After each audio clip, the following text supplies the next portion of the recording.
What's happening, guys? Sam Adams here, and today we're talking about Cyberpunk 2077. Now, as you can see, I have the Xbox One version of the game. I have an Xbox Series X sitting right here behind me, and this is the combo that I had chosen to play the game. Whenever the reviews first dropped last week, generally the consensus was ranging between a 7 out of 10 to a 10 out of 10, with most reviews hovering around a 9 out of 10.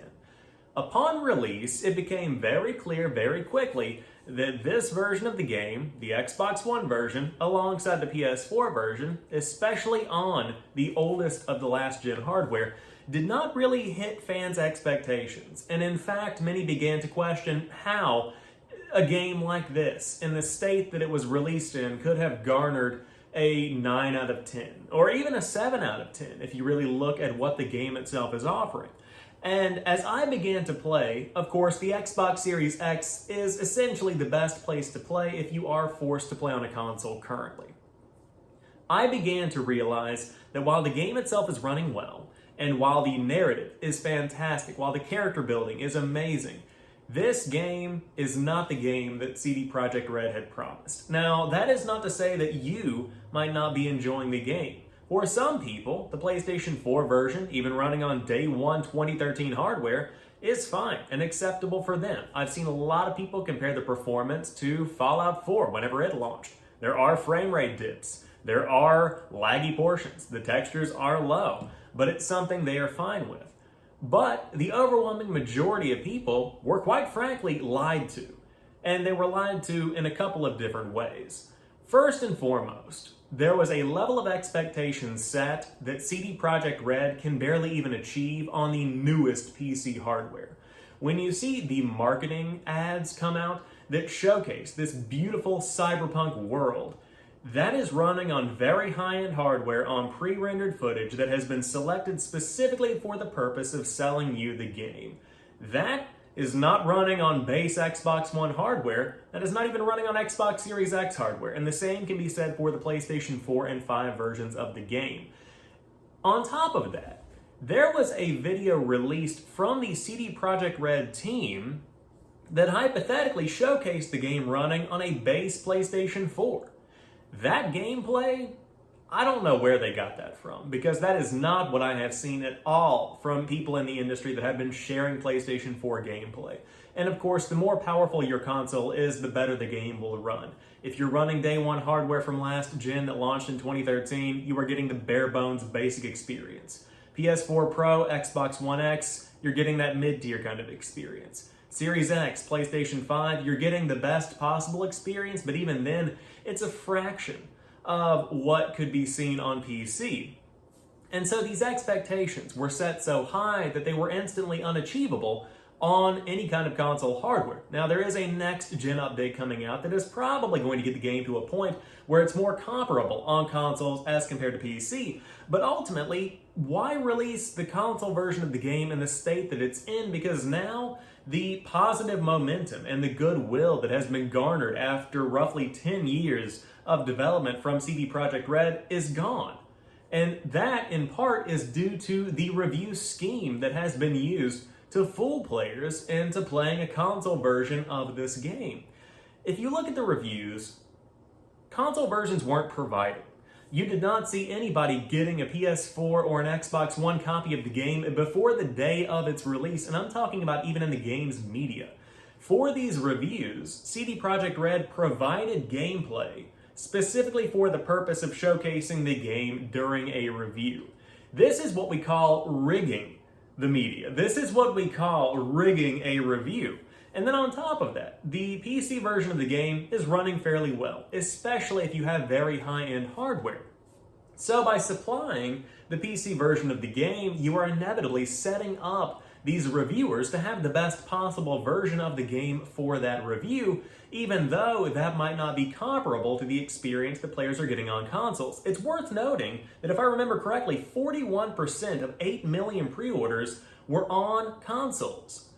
That's a lot. Now, that's not nearly as much as PC, but that's a lot of players. And of course, you can find these specific units of measurement over there on the CD Projekt Red Cyberpunk 2077 feeds, but 8 million pre-orders were placed for this title. And PC players aren't off the hook either. There are plenty of glitches and bugs in that version of the game, but not nearly as many as in the console version of the game. So, the more that I've thought about the situation today, the more that I have contemplated where CD Projekt Red is, where Cyberpunk 2077 is, and the order of operations that you see here, the more that I have come to terms with the fact that, quite frankly, we were lied to. The gaming community was lied to. We were misled by CD Projekt Red. We were misled by the development team behind Cyberpunk 2077, and to some degree, the media misled us as well. And I say that as somebody who considers himself to be a member of the media. I am an independent gaming journalist. I do a daily gaming podcast. And I also hyped up Cyberpunk 2077. I also generated excitement around the screenshots that were shown off, the videos that were shown off, the gameplay of these different builds of the game that were provided by CD Projekt Red. I helped generate this hype because that's what I enjoy doing. I'm passionate about the gaming industry. I'm passionate about these big new releases. And I still love Cyberpunk 2077. This is still a good game. And whenever that piece of hardware gets the update that is going to be able to take full advantage of what it's capable of, this game is going to be fantastic. But what should have happened is that CD Projekt Red should have delayed Cyberpunk 2077 for an additional year. This game should not have seen the light of day in 2020, and you see a lot of people echoing that sentiment throughout the gaming industry. And it's unfortunate because we got multiple delays throughout 2020 in an effort to hit this holiday season. And the numbers spoke for themselves. There were 8 million pre-orders for this game. They very well could have delayed until March or April of next year. They could have even pushed it out 1 year until fall of 2021 and done perfectly fine. Because ultimately, this game is going to go down in history as one that was very, very bad at launch. This is comparable in my mind to what happened with No Man's Sky. And these are very different games. No Man's Sky had a giant scale that was difficult to achieve because of the vision that Sean Murray and the team at Hello Games had for the game. It's not something that was held back by the hardware that it was running on. It was something that was held back by the systems that were in place that helped the hardware run. On the flip side, Cyberpunk 2077 is a game that is achievable. We have seen a world similar to this scale done by the team at Rockstar in Red Dead Redemption 2, and Grand Theft Auto 5. This is something that we have seen somewhat achieved before. And the hardware itself should not have held back this game so horribly. Now, when it comes to what should have happened with the console versions of the game, I am alongside the rest of the games media that is saying this version of the game, the Xbox One version of the game, the PlayStation 4 version of the game, should have been canceled. This should not have ever seen the light of day, and that is a choice that should have been made roughly about 2 years ago.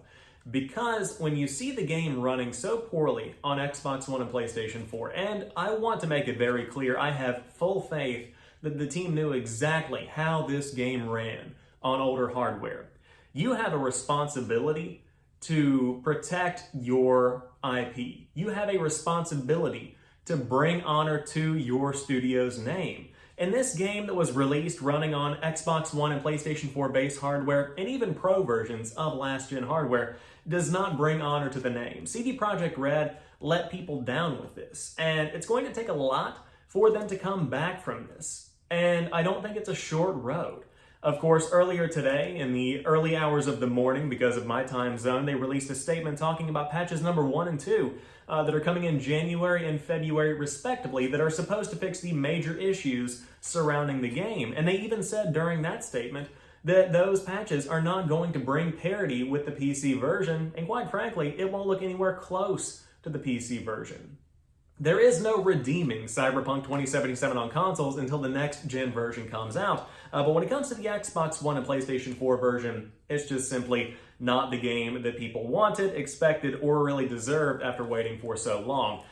I also want to say, now that we're reaching the end of the video, that you should not threaten developers, because this is not the fault of developers. What happened with this game is the fault of project management. Don't threaten them either. No one needs to be threatened because at the end of the day, this is nothing more than a video game where you spend some time whenever you're not working or whenever you are not dealing with the everyday life that we find ourselves in. But project management is at fault. Since the game was revealed in 2012, there has been somewhat of a behind-the-scenes struggle, if I did have to guess. Of course, the game itself went into pre-production, I believe, in 2016, if I remember correctly.